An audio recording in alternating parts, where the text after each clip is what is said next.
Mr. David Harrison was the kind of teacher every parent hoped their child would have. For 15 years, he had taught 5th grade at Riverside Elementary, and in that time, he had become something of a legend. Parents requested him specifically. Former students came back to visit, crediting him with inspiring their careers. He won Teacher of the Year 3 times. He stayed late to tutor struggling students for free, organized camping trips and science fairs, and somehow remembered every child's birthday. His classroom was a wonderland, walls covered with student artwork, a reading corner with beanbags and fairy lights, a terrarium with a class pet turtle named Professor Shellsworth. David had a gift for making every child feel special, seen, understood. He was patient with the shy ones, encouraging with the anxious ones, and had an uncanny ability to reach the troubled ones that other teachers had given up on. Parents treasured him, but nobody knew what David Harrison really was.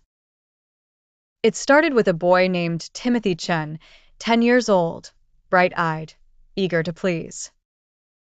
Timothy adored Mr. Harrison, who had taken a special interest in him. Timothy struggled with reading, and Mr. Harrison offered to tutor him after school twice a week. Timothy's parents were thrilled. Their son finally had a teacher who cared, who saw his potential. The tutoring sessions were always in Mr. Harrison's classroom, door open as school policy required. Sometimes other staff members walked by, saw Timothy and Mr. Harrison bent over a book together, and smiled at the dedication. After a few months, Timothy's reading improved dramatically, but something else changed too. The nightmares got worse. Timothy started wetting the bed again, something he hadn't done since he was 5. He begged not to go to school on tutoring days. His parents took him to a child psychologist who gently probed but found nothing conclusive. Timothy wouldn't talk about what was bothering him. The psychologist suggested it might be anxiety about his learning difficulties, recommended cognitive behavioral therapy. Timothy's parents decided to pull him from the after-school tutoring to reduce his stress.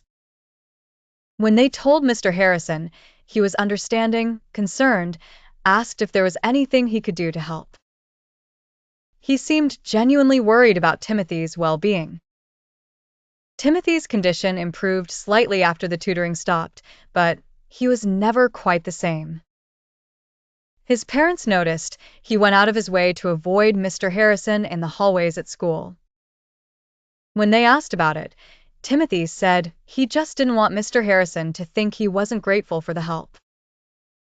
It seemed like a reasonable answer. 2 years passed. Timothy moved on to middle school, and while he remained more anxious than he had been before 5th grade, he seemed to be managing. His parents eventually stopped worrying. They never knew what had really happened in those after-school tutoring sessions. Nobody did. Because David Harrison was very, very careful. He had been doing this for 15 years, across 3 different schools before Riverside Elementary. The door always stayed open during tutoring sessions. He never left physical evidence. He was beloved by everyone, beyond suspicion. Who would believe a troubled, anxious child over Teacher of the Year David Harrison? After Timothy came Marcus, then Zoe, then Jacob, then Olivia. 5 children over the years at Riverside Elementary alone. Some showed signs of trauma afterward, nightmares, anxiety, behavioral changes. Their parents sought help from therapists, from doctors, from counselors. But the children never disclosed what had happened. They couldn't. David had made sure they felt it was their fault, that they had done something wrong, that nobody would believe them anyway. And life went on. David Harrison kept teaching, kept winning awards, kept being beloved. Until Sophie Anderson. Sophie was 10 years old, small for her age, with glasses that were always sliding down her nose, and a stutter that made her self-conscious. She struggled with math, and Mr. Harrison offered to help her after school. Sophie's stomach hurt during these sessions. She stopped eating lunch on tutoring days. Her mother noticed she seemed anxious, but thought it was about the math. Then one afternoon in November, David Harrison crossed the line he had crossed with so many children before. The door was open as always, but his desk blocked the view from the hallway, and he had positioned Sophie's chair carefully. To anyone walking by, they were just teacher and student working on math. What Sophie experienced in those 15 minutes would haunt her forever. When it was over, David Harrison smiled at her kindly, told her what a special girl she was, how proud he was of her, how this was their secret because other kids might be jealous of the special attention she got. He told her if she told anyone, they wouldn't believe her. Who would believe her over him? He told her it was her fault for being so pretty, for making him care about her so much. Sophie went home that day and threw up. She couldn't eat dinner. She couldn't sleep. But she didn't tell her mother. How could she? Mr. Harrison was right. Her mother loved him. Everyone loved him. They would think Sophie was lying or confused. They would think she had done something wrong. For 3 days, Sophie kept the secret. She faked being sick to stay home from school, but her mother couldn't keep taking off work. She had to send Sophie back. Sophie had another tutoring session scheduled for Thursday. On Thursday morning, Sophie had a panic attack, so severe her mother almost called an ambulance. Sophie couldn't breathe, couldn't stop crying, kept saying she couldn't go to school. She gently asked if something was bothering Sophie, if anything had happened. Sophie stared at the floor, tears running down her face. And then finally she told. Not everything. She couldn't say it all, but she said enough. She said Mr. Harrison had touched her. She said he had done things that made her uncomfortable. She said she didn't want to go back to tutoring. The doctor's face went very still, very serious. She told Jennifer that she was mandated by law to report this. Jennifer's world tilted. Mr. Harrison? The beloved teacher? It couldn't be true. But she looked at her daughter's face, at the terror and shame there, and something in her mother's heart knew Sophie wasn't lying. The report went to Child Protective Services and the police. A detective named Rosa Martinez was assigned to the case. Detective Martinez had worked child abuse cases for 8 years, and she had learned to trust her instincts. She interviewed Sophie carefully, gently, in a specially designed room with a child psychologist present. Sophie's account was hesitant, fragmented, exactly what Martinez would expect from a traumatized child telling the truth. But Martinez knew this would be difficult to prove. It was Sophie's word against a beloved teacher with 15 years of spotless service. No physical evidence. No witnesses. Defense attorneys would tear Sophie apart on the stand.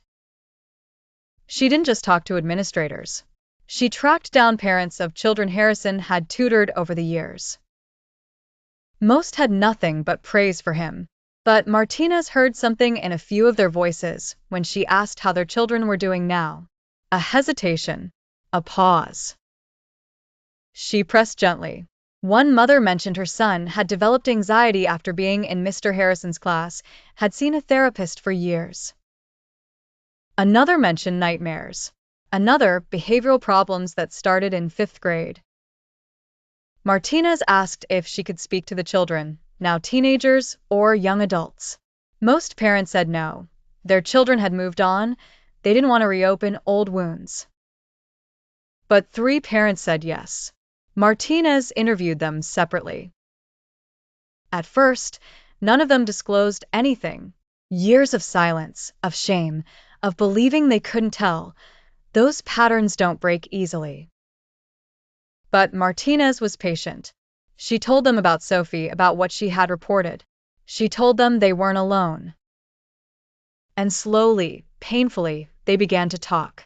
Timothy Chun, now 17. Marcus Williams, 16. Olivia Harper, 14. Their stories were eerily similar to Sophie's: the grooming, the boundary violations, the abuse, the shame afterward. The way David Harrison had made them feel special and dirty at the same time. The way he had ensured their silence. With multiple victims coming forward, the district attorney felt confident enough to file charges. David Harrison was arrested at school in the middle of the day. Teachers and staff stood in shock as he was let out in handcuffs, insisting there had been some terrible mistake. Parents flooded the school board meeting, split between those who believed the accusations and those who thought this was a witch hunt against a good man. Character witnesses lined up to defend David Harrison. Former students, now adults, spoke about how he had changed their lives, inspired them, helped them. His attorney painted the accusers as troubled children with overactive imaginations, coached by overzealous investigators. But the prosecutor was thorough. She brought in expert witnesses who explained grooming patterns, why children don't disclose abuse, why multiple victims reporting similar experiences was significant. She let Sophie, Timothy, Marcus, and Olivia tell their stories. It wasn't easy. The defense attorney cross-examined them aggressively, tried to poke holes in their accounts, questioned why they had waited so long to report. Sophie sobbed on the stand, but she didn't break. Neither did the others. And then something unexpected happened. On the 5th day of trial, another former student came forward. Then another.